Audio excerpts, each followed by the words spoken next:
भास्कर जाधव साहेब आपल्यासोबत आहे, जाणून घेऊया। जाधव साहेब, विधिमंडळामध्ये ज्या प्रकारे 7 दिवसाचा वेळ भेटलाय, असं वाटतं की 7 दिवसामध्ये निश्चितच या जनतेला विदर्भाच्या न्याय मिळेल? तुम्हाला असं वाटतंय की विदर्भाच्या जनतेला न्याय देण्याकरता या सरकारनं अधिवेशन घेतलंय? विदर्भाच्या जनतेला न्याय देण्याकरता या सरकारनं हे अधिवेशन घेतलेलं नाही।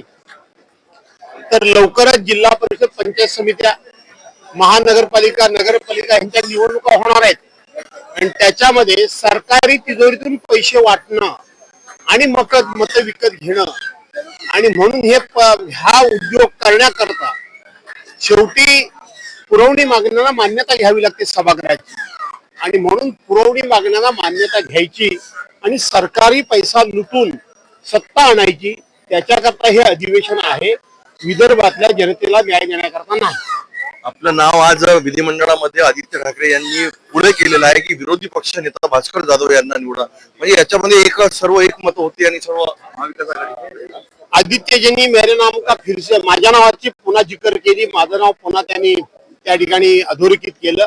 मी त्यांना धन्यवाद देतो, मी त्यांचे आभार मानतो। काय म्हणणार की शेतकऱ्यांना खऱ्या अर्थाने या विधिमंडळाच्या या 7 दिवसामध्ये न्याय मिळणार?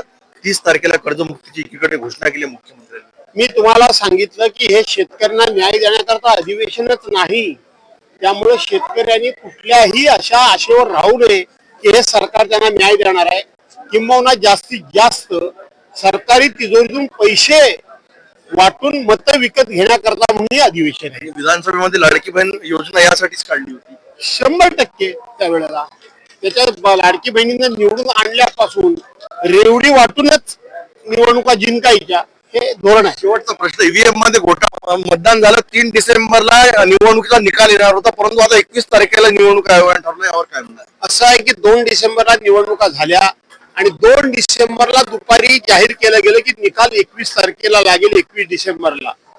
त्याच वेळेला सगळ्या महाराष्ट्रातल्या जनतेच्या मनामध्ये शंका निर्माण झालेली आहे की हे 100% ईव्हीएम मशीन मध्ये छेडछाड करतील, काही घोटाळा करतील आणि निवडणुका जिंकण्याचा प्रयत्न करतील आणि म्हणूनच ह्या मतमोजणी यांनी लांबणीवर ठेवलेली आहे। हे सूर्यप्रकाश इतकं सत्य आहे।